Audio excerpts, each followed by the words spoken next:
Do you want more success, more growth, more results? Then it's time for the Boundless Success Accelerator from the Modern Observer Group. This isn't your average coaching program. It's where top performers come to dominate. Weekly group sessions, on-demand coaching, a community that's got your back, and a power-packed library of tools to supercharge your business and career. No more excuses, no more waiting. Get in, level up, and start building the life you've been dreaming about. Visit us at modernobserver.com/boundless success to join today. Let's get you to the next level. We're here because the news is being distorted. We're here because people are being inundated with misinformation on social media. We're here because people are being judged guilty until proven innocent. We are fighting back with facts. This is not a safe zone, so buckle up, Buttercup. This is the raw, naked truth.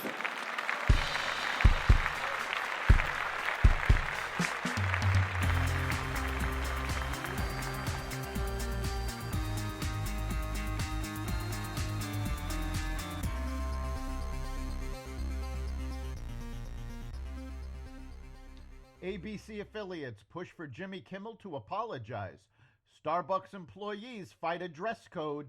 The divorce rate is dropping, and more. Welcome to the Raw Naked Truth. I'm your host, Eric Lopkin, and here's the news you need to know. Late Show host Jimmy Kimmel's suspension by ABC over comments about Charlie Kirk's death has ignited a political uproar, with House Democratic leaders demanding the resignation of Federal Communication Commission Chair Brendan Carr. Despite Carr's comments to suggest the FCC would get involved and Hollywood and Democrats attempting to make this a free speech issue, it was a business decision on the part of ABC, specifically the uproar from the affiliate stations and a deteriorating relationship between ABC and Kimmel that resulted in the suspension. On Thursday, Sinclair Broadcasting, a large TV broadcast group, upped the ante even further, saying ABC's suspension of Jimmy Kimmel was insufficient and announcing it will yank Jimmy Kimmel Live from its stations until the host apologizes directly to Kirk's family and makes a donation to his organization, Turning Point USA. Show business news site Deadline reported that Kimmel refused to apologize in a call with Disney leadership and that he planned to escalate his criticism of Trump supporters before the show was pulled. The decision to suspend Kimmel was then made by Disney co-chairman Dana Walden and CEO Bob Iger. The controversy began with remarks by Kimmel on his Monday show accusing the MAGA gang of trying to spin Kirk's murder for political gain. 2 days later, the FCC's Carr sharply criticized those remarks, warning broadcasters that they must serve the public interest and sparking a firestorm of criticism from Democrats. President Trump's team is weighing a plan to spur the construction of factories and other infrastructure in a bid to jumpstart the American manufacturing sector, the Wall Street Journal reports. Under the plan, the administration would use money from a $550 billion investment fund established as part of trade negotiations with Japan to invest in the development of semiconductors, pharmaceuticals, critical minerals, energy, ships, and quantum computing. Some of the projects would be granted preferential treatment from the government, including expedited regulatory review. Darden Restaurants is experimenting with smaller servings at Olive Garden, testing out a lighter portion entrees menu across 40% of its locations, the company announced in its quarterly earnings call on Thursday.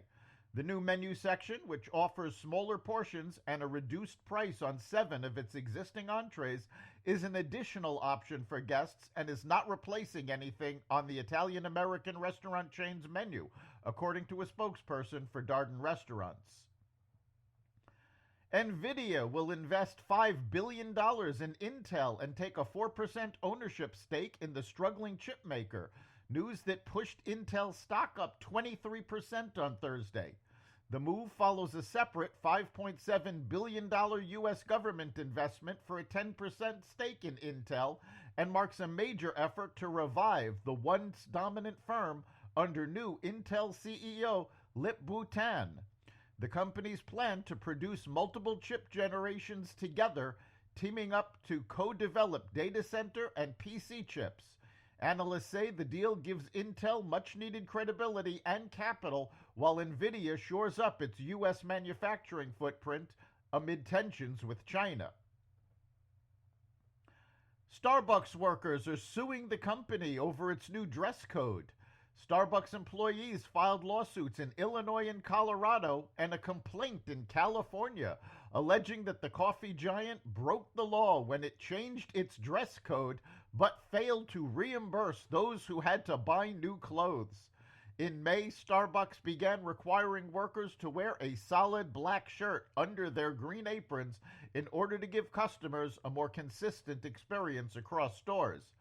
Previous dress codes were reportedly lax, but the new one is being strictly enforced, the Associated Press reported. Starbucks did not comment directly on the lawsuits, but noted that it provided employees with 2 shirts at no cost.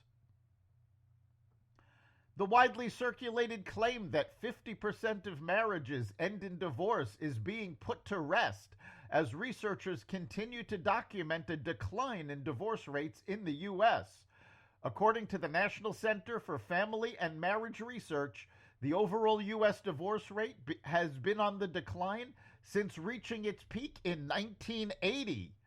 To put that into perspective, the center reports that the rate of women experiencing a divorce in 1980 was 22.6 per 1,000 married women. As of 2022, that number has dropped to 14.6.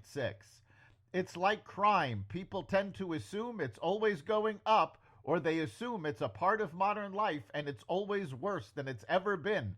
Philip Cohen, a professor of sociology at the University of Maryland, said in an interview with USA Today, "It's not true. Divorce rates are down." That's the raw naked truth.